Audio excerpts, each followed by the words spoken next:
अस्सलाम वालेकुम everyone, welcome to मेडप्रिज्म। हम जो है वो जनरल पैथोलॉजी का चैप्टर कर रहे हैं, cell injury, cell death and adaptations. उसका आज लास्ट टॉपिक है intracellular accumulations and pathology classification. ये हम आज कवर करेंगे इस लेक्चर में। स्टार्ट करते हैं। इंट्रासेलुलर क्यूमुलेशंस क्या होती हैं? कोई भी सेल का जो मेटाबॉलिक मैकेनिज्म है उसमें कोई डिसफंक्शन उसका हो गया, इम्बैलेंसेस आना शुरू हो गए हैं, या कोई भी रीअरेंजमेंट्स होना शुरू हो गई सब्सटेंसेस की, तो वो सेल के अंदर एक्यूमुलेट करना शुरू हो जाएंगे। इंट्रासेलुलर यानी एक्यूमुलेशन होना शुरू हो जाएगी। इसकी सिग्निफिकेंस क्या है कि ये हार्मलेस मार्कर्स भी हो सकते हैं इंजरी के, और ये खुद भी जो है वो फर्दर सेलुलर डिसफंक्शन करवा सकते हैं या कोई भी डिजीज़ कोज करवा सकते हैं। मेनली इसके जो है वो 4 मैकेनिज्म्स होते हैं जो लीड करते हैं एबनॉर्मल इंट्रासेलुलर एक्यूमुलेशंस को। सबसे पहले क्या होता है कि अगर फर्स्ट में अगर कोई एबनॉर्मल मेटाबॉलिज्म हो रहा है नॉर्मल सेल में, तो फैटी चेंज आएगा, यानी कि फैटी लीवर में जो है वो फैटी चेंज आएगा। उसके बाद सेकंड नंबर पे क्या होता है कि अगर प्रोटीन्स में डिफेक्ट आ गया, उनकी फोल्डिंग में, उनकी ट्रांसपोर्ट में, यानी प्रोटीन म्यूटेशंस हो रही हैं, तो एबनॉर्मल प्रोटीन्स जो है वो क्यूमुलेट होना शुरू हो जाएंगी। थर्ड नंबर पे कोई किसी भी एंजाइम की डेफिशिएंसी हो गई है, लैक ऑफ एंजाइम यानी कि कोई कॉम्प्लेक्स सबस्ट्रेट को सॉल्युबल प्रोडक्ट्स में कन्वर्ट करने के लिए एंजाइम्स की ज़रूरत होती है। अगर वो एंजाइम ही नहीं है तो क्या होगा कि कॉम्प्लेक्स सबस्ट्रेट जो है वो फर्दर सॉल्युबल प्रोडक्ट्स में कन्वर्ट नहीं हो पाएगा और लाइसोसोमल स्टोरेज डिजीज़ हो जाएगी, यानी एंडोजेनस मटेरियल्स की एक्यूमुलेशन होना शुरू हो जाएगी। फोर्थ नंबर पे इनडाइजेस्टेबल मटेरियल्स की इंजेक्शन होना, यानी कि एक्सोजीनस कोई भी एक्सटर्नल इन्वायरमेंट से कोई भी जो सब्सटेंसेस हैं वो इन सेल के इनसाइड जो हैं वो एक्यूमुलेट होना शुरू हो जाएंगे और वो इनडाइजेस्टेबल होंगे, यानी कि सेल उनको डाइजेस्ट नहीं कर पाएगा और ये भी क्या करेंगे, ये भी जो है वो डिजीज़ कोज करवा देंगे। नेक्स्ट देखते हैं कि ये 4 जनरल मैकेनिज्म्स कौन कौन से होते हैं। यानी कि एक इनएडिक्वेट रिमूवल हो गया, किसी भी नॉर्मल सब्सटेंस, कोई भी नॉर्मल सब्सटेंस प्रोड्यूस हो रहा है लेकिन वो सेल से जो बाहर है वो ट्रांसपोर्ट नहीं हो पा रहा, उसको सेल जो है वो रिमूव नहीं कर पा रहा, तो क्या होगा, इनएडिक्वेट रिमूवल जो है वो यानी कि ये एक कॉज होगी, एक मैकेनिज्म होगा इंट्रासेलुलर एक्यूमुलेशन का। इसके एग्जांपल में फैटी लीवर आ जाता है। और सेकंड नंबर पे defects in folding secretion. Folding या सेक्रीशन में डिफेक्ट्स आ रहे हैं, यानी कि सब्सटेंस एंडोजिनस सब्सटेंस प्रोड्यूस हो रहे हैं लेकिन वो सही तरह से फोल्ड नहीं हो पा रहे और ना ही उनको करेक्टली जो है वो सक्रीट किया जा रहा है। इसकी वजह क्या हो सकती है, कोई भी जेनेटिक या एक्वायर्ड डिफेक्ट्स हो सकते हैं। जैसे कि यहाँ पे एग्जांपल में है अल्फा 1 एंटीट्रिप्सिन डेफिशिएंसी, यानी कि ये प्रोटीन की डेफिशिएंसी की वजह से जो है ये डिजीज़ हो जाती है। थर्ड नंबर पे लैक ऑफ डिग्रेडेटिव एंजाइम। इसमें क्या होता है कि कोई भी मेटाबोलाइट है उसको जो है वो एंजाइम की डेफिशिएंसी की वजह से जो है वो डिग्रेड नहीं किया जा सकता। वो क्या करेगा कि वो जो है वो आगे डिजीज़ कोज करवा देगा। जैसे यहाँ एग्जांपल है लाइसोसोमल स्टोरेज डिजीज़। इसमें क्या होता है कि जो लाइसोसोमल एंजाइम्स हैं उनमें डेफिशिएंसी आ रही है और फिर उनकी वजह से ये जो डिसऑर्डर है ये कॉज हो रहा है। इंजेक्शन ऑफ इनडाइजेस्टेबल मटेरियल्स, यानी कि जो एक्सोजीनस सब्सटेंस है वो एक्यूमुलेट होना शुरू हो गए, जिनको सेल जो है वो डिग्रेड भी नहीं कर पा रहा और जो है वो ट्रांसपोर्ट भी नहीं कर पा रहा है, जैसे कि कार्बन और सिलिका। ये 4 मैकेनिज्म्स होते हैं जिनकी वजह से इंट्रासेलुलर एक्यूमुलेशंस हो रही होती हैं। अब ये जो है एक्यूमुलेशंस हम डिटेल से पढ़ते हैं कि कौन कौन सी एक्यूमुलेशंस हो सकती हैं और वो कौन कौन सी डिजीज़ कोज करवा सकती हैं। फर्स्ट नंबर पे आ जाता है accumulation of lipids. Accumulation of lipids में भी स्टीटोसिस पहले नंबर पे है, यानी कि फैटी चेंज। इसमें क्या होता है कि जो ट्राइग्लिसराइड्स हैं वो पैरेन्काइमल सेल के अंदर जो है वो एक्यूमुलेट होना शुरू हो जाते हैं, उनकी एबनॉर्मल एक्यूमुलेशन होना शुरू हो जाती है। यानी कि जो फंक्शनल सेल्स होते हैं, फंक्शनल पार्ट होता है सेल का, उसके अंदर जो है वो ट्राइग्लिसराइड्स जो है वो एबनॉर्मल तरीके से एक्यूमुलेट होना शुरू हो जाते हैं। ये नॉर्मली जो है मतलब मोस्टली जो है ये लीवर में दिखने को मिलता है, लेकिन ये किडनी में भी हो सकता है, हार्ट में भी हो सकता है, स्केलेटल मसल्स में भी हो सकता है। मेजर कॉजेज़ क्या क्या होती हैं इसकी? टॉक्सिन्स हो गए, यानी कि अल्कोहल वगैरह, डायबिटीज़ मेलाइटिस इस डिजीज़ की वजह से भी हो सकता है, ओबेसिटी की वजह से भी हो सकता है, प्रोटीन मालन्यूट्रिशन की वजह से और एनोक्सिया की वजह से। इन सारी चीज़ों की वजह से जो है वो लिपिड्स की एक्यूमुलेशन हो सकती है, यानी कि anoxia means lack of oxygen supply, यानी कि बहुत ज़्यादा कम हो गई है ऑक्सीजन की सप्लाई, तो उसकी वजह से भी लिपिड्स जो है वो एक्यूमुलेट करना शुरू हो जाएंगी। ये रिवर्सिबल सेल इंजरी भी मतलब ये रिवर्स हो सकता है ये मैकेनिज्म जो है, यानी कि लिपिड्स अगर स्टीटोसिस हो गया तो वो रिवर्स भी हो सकता है अगर जो इसके कॉजेज़ हैं उनको रिमूव कर दिया जाए। नेक्स्ट मूव करते हैं। एक्यूमुलेशन ऑफ लिपिड्स का सेकंड पार्ट आ जाता है cholesterol and cholesterol esters. Cholesterol esters में क्या होता है, कोलेस्ट्रॉल ईस्टर्स में क्या होता है कि ये फॉर्म सेल्स बना देते हैं, इनकी फॉर्मी अपीयरेंस हो जाती है, यानी कि अगर कोलेस्ट्रॉल एक्यूमुलेट होना शुरू हो गया तो वो फॉर्म सेल अपीयरेंस देगा। मैक्रोफेजेस और स्मूथ मसल सेल्स जो हैं वो लिपिड वैक्यूल से फील्ड होते हैं और लिपिड वैक्यूल्स के अंदर जो है वो कोलेस्ट्रॉल और कोलेस्ट्रॉल ईस्टर्स होते हैं। इसमें आगे 4 डिजीज़ जो हैं वो बुक में, रॉबिन्स बुक में मेंशन की गई हैं। एथेरोस्क्लेरोसिस, ज़िंथोमास, कोलेस्टेरोसिस और न्यूमैन पिक डिजीज़। एथेरोस्क्लेरोसिस में क्या होता है, जो स्मूथ मसल सेल्स हैं और मैक्रोफेजेस हैं उनके अंदर जो इंटिमल लेयर होती है, इनर मोस्ट लेयर जो होती है ना अयोटा और लार्ज आर्टरीज़ की, उसमें जो है लिपिड वैक्यूल्स फील्ड हो जाते हैं। लिपिड वैक्यूल्स के अंदर कोलेस्ट्रॉल कोलेस्ट्रॉल एस्टर्स होते हैं, यानी कि ये एथेरोस्क्लेरोटिक प्लेक्स बना देते हैं अयोटा और लार्ज आर्टरीज में। ठीक है, और इसमें क्या होता है, यानी फोमी अपीयरेंस आती है। उसके बाद जो एक्स्ट्रा सेलुलर कोलेस्ट्रॉल क्रिस्टल्स होते हैं वो इन्फ्लेमेशन को ट्रिगर करते हैं। सिम्प्टोम्स में क्या होता है, क्लस्टर्स बन जाते हैं फॉर्म सेल्स के, स्किन्स में टेंडन्स में जो है वो क्लस्टर बन जाते हैं। हाइपरलिपिडीमिया जो डिजीज़ है उसकी वजह, उसमें भी जो है वो सिम्प्टोम्स नज़र आते हैं। कोलेस्ट्रोलोसिस में क्या होता है कि फॉर्म सेल्स की एक्यूमुलेशन हो जाती है, किस जगह पे, गॉल ब्लैडर पे। नीमन-पिक डिजीज़ में क्या होता है, ये लाइसोसोमल स्टोरेज डिजीज़ है जिसमें जो है मल्टीपल ऑर्गन्स में जो है वो कोलेस्ट्रॉल जो है वो एक्यूमुलेट होता है। ये 4 डिजीज़ जो हैं वो जो कोलेस्ट्रॉल ईस्टर्स जो हैं इनमें ये एक्यूमुलेट होता है, यानी कि ये एक्यूमुलेशन ऑफ लिपिड्स में 4 डिजीज़ जो हैं वो मेनली डिस्कस की जाती हैं। नेक्स्ट मूव करते हैं एक्यूमुलेशन ऑफ प्रोटीन्स। इनमें ये सारी चीज़ें आपको जो हैं वो अच्छी तरह से याद होनी चाहिए, यानी कि रीअब्जॉर्प्शन ड्रॉपलेट्स किडनी में। किडनी फेलियर में क्या होता है कि जो प्रोटीन है वो यूरिन में लॉस होना शुरू हो जाता है, इसका यानी प्रोटीनूरिया होना शुरू हो जाता है, प्रोटीन इन यूरिन। बेसिकली जो है वो नॉर्मल किडनी में स्मॉल अमाउंट ऑफ प्रोटीन जो है वो फिल्टर होती है थ्रू ग्लोमेरुलस, और वो फिर रीअब्जॉर्ब भी हो जाती है बाय पिनोसाइटोसिस इन प्रोक्सिमल ट्यूब्यूल वगैरह। लेकिन डिसऑर्डर में क्या होता है, हाई लीकेज हो रहा है, प्रोटीनूरिया हो रहा है। लेकिन इसमें क्या है कि ये रिवर्सिबल भी है। अगर प्रोटीनूरिया का जो है वो इलाज किया जाए, प्रोटीनूरिया डिमिनिश हो जाए तो प्रोटीन ड्रॉपलेट्स जो हैं वो मेटाबोलाइज हो जाएंगे और डिसअपियर हो जाएंगे। फिर जो पिंक हाइलैंड ड्रॉपलेट्स हैं वो मेटाबोलाइज होकर डिसअपियर हो जाएंगे। इसमें आपने ये बात याद रखनी है कि किडनी रीनल डिजीज़ में जो है वो पिंक हाइलैंड ड्रॉपलेट्स नज़र आते हैं in the case of protein, जब प्रोटीनूरिया होता है। रिजल्ट बॉडी सेकंड नंबर पे, इसमें क्या होता है कि डिस्टेंडेड ER जो है प्लाज्मा सेल में, उसके अंदर अमीनोग्लोबुलिन्स जो हैं वो अक्यूमुलेट होना शुरू हो जाती हैं।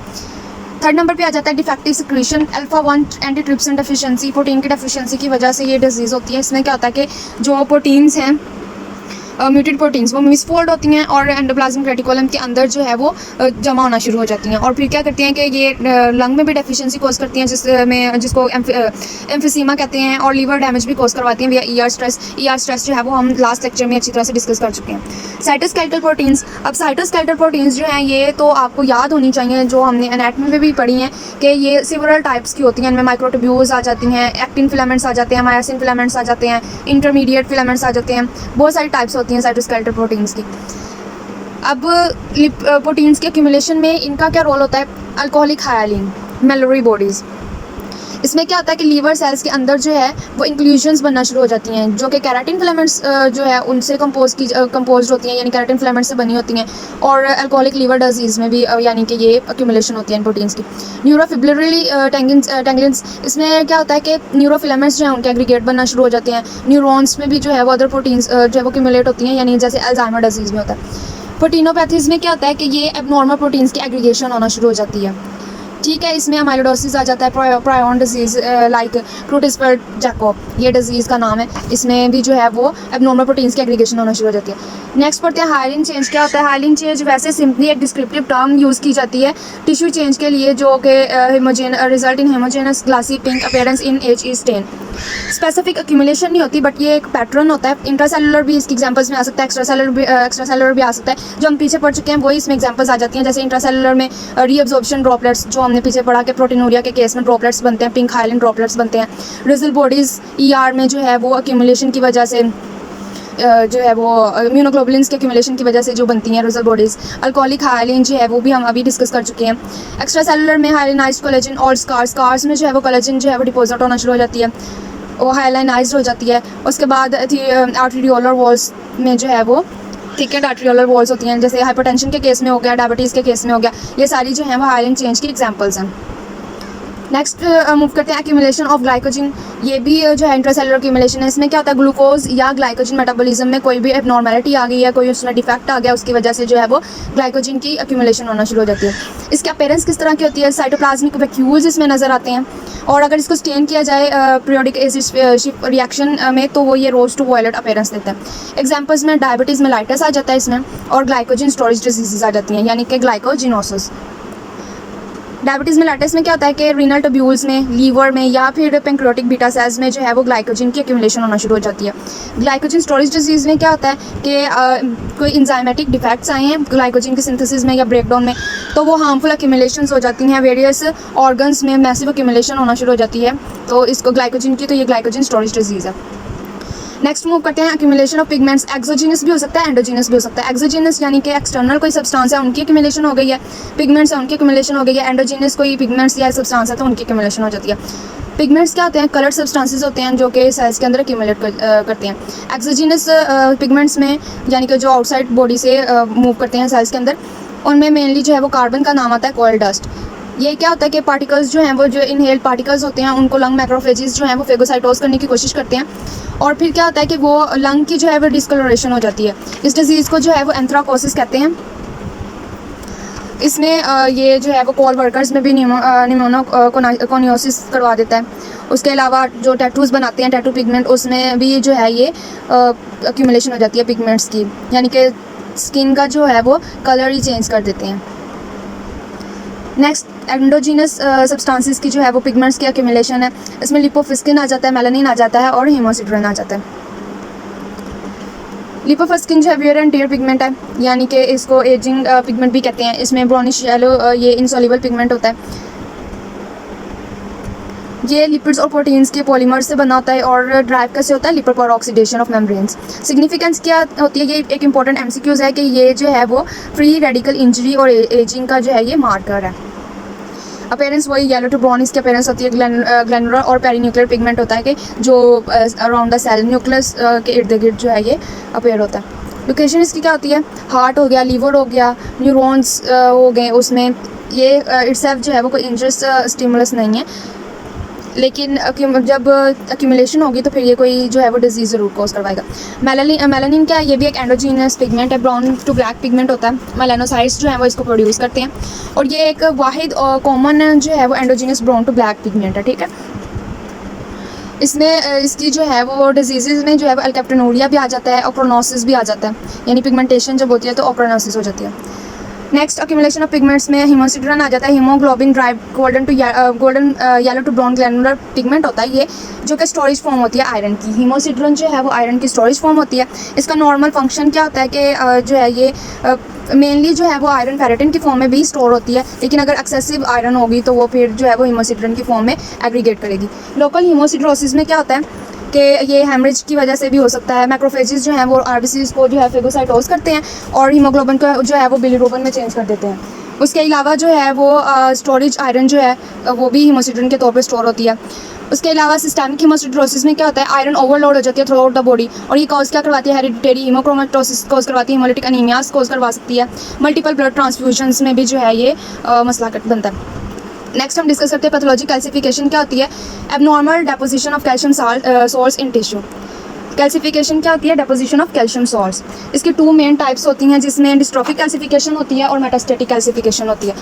डिस्ट्रॉफिक कैल्सिफिकेशन में क्या होता है कि नॉर्मल सीरम कैल्शियम लेवल होता है, लेकिन वो डिपॉजिट कहाँ कर रहा होता है? डेड और डाइंग टिश्यूज़ में।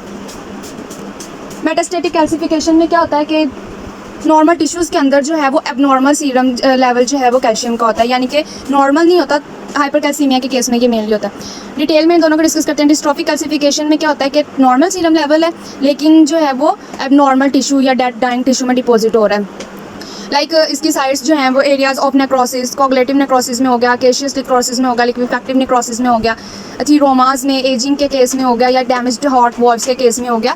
तो इसमें जो है इन एरियाज़ के ऊपर जो है वो नॉर्मल कैल्शियम लेवल जो है वो डिपॉजिट हो रहा है।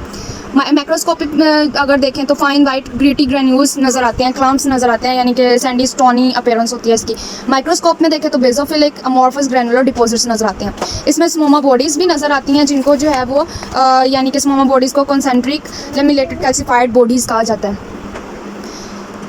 और कॉन्सिक्वेंस क्या होता है कि ये बहुत सारे ऑर्गन्स को जो है वो उनका डिसफंक्शन कर सकता है। उसमें हम इसको मेनली जो है डिस्ट्रॉफिक कैल्सिफिकेशन को 3D से याद करते हैं, यानी कि डिस्ट्रॉफिक, डेड टिश्यू और डिसफंक्शन। और इसमें एग्जांपल्स आ जाती है रैट के निमोनिक से हम जो है वो याद करते हैं रूमेटिक हार्ट डिजीज़, एथेरोस्क्लेरोसिस के केस में, और ट्यूबरकुलोसिस लिम्फ नोड में। नेक्स्ट मूव करते हैं। मेटास्टेटिक कैल्सिफिकेशन क्या होता है कि हाइपरकैल्सीमिया के केस में, यानी कि इसमें हाई सीरम लेवल होता है और जो है ये नॉर्मल टिश्यू में डिपॉजिट हो रहा होता है। इसकी मेजर कॉजेज़ क्या क्या हो सकती हैं? हाइपर पैराथायरॉइडिज्म, यानी कि बोन रीअब्जॉर्प्शन ज़्यादा हो रही है, bone destruction, vitamin D related disorders, renal failure, और ये सारी चीज़ें जो हैं ये इसकी एग्जांपल्स हैं। इसमें चंद एग्जांपल्स आप याद कर लें तो आप मेटास्टेटिक कैल्सिफिकेशन जो है वो लिख सकते हैं। साइड्स क्या होती हैं कि जो ये मेनली अफेक्ट करती है इंटरस्टिशियल टिश्यूज़ को, नॉर्मल ऑर्गन्स के।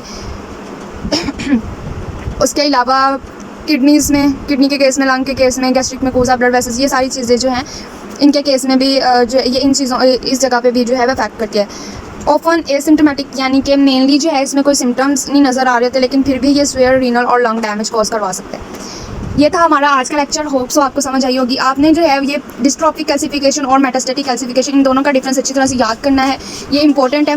थैंक्स फॉर वॉचिंग और लाइक शेयर एंड